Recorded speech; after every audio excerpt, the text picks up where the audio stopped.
Soon after he posted his 95 Theses in Wittenberg, Luther was summoned to appear in Rome to answer a charge of heresy. His friends were filled with dread. They knew the danger that threatened him in that city. People remembered John Huss a century before, how he had been promised a safe passage and fair treatment, but he had been burned at the stake.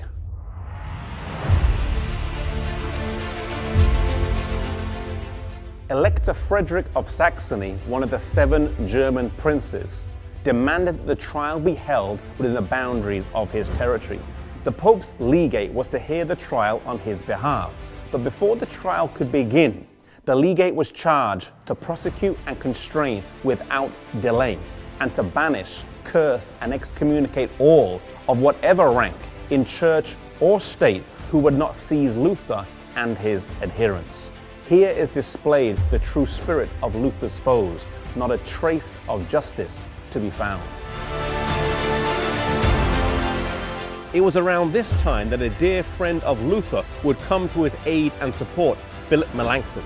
He was younger than Luther and was a learned scholar. His carefulness, gentleness, and exactness would serve as a complement to Luther's courage and energy.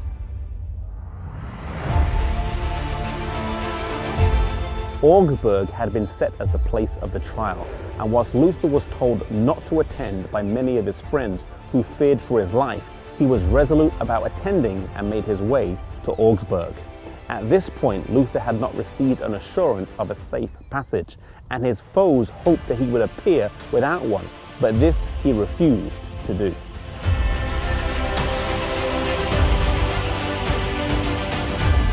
The legate was at first very friendly in his exchanges with Luther, but he misjudged his determination and the strength of his convictions.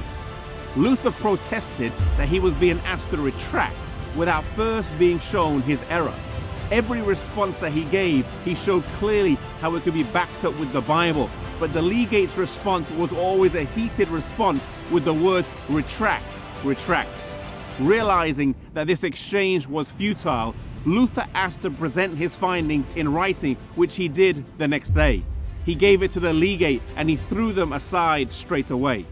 Luther then met this proud man on his own grounds, the traditions and teachings of the church, showing how his assumptions were wrong. The trial wasn't really going anywhere though, and Luther soon retreated with his friends. They had tried to bully Luther by their threats, but this had not worked.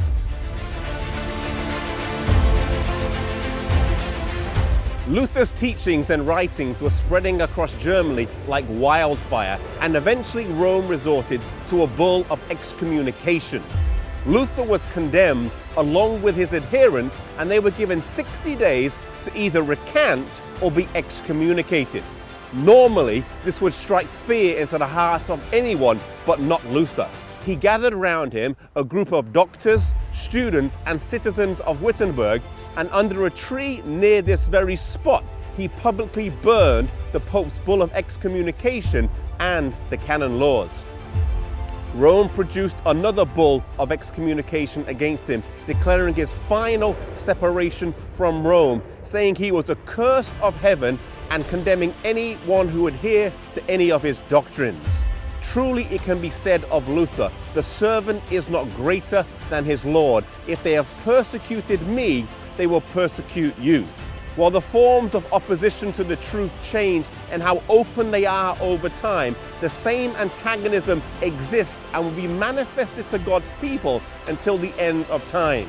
If you are being persecuted for the stands that you are holding and for the convictions that you have, I want to encourage you that no matter who you are, no matter where you are or what the situation is, stand boldly for God, stand courageously for God, no matter what the cost may be.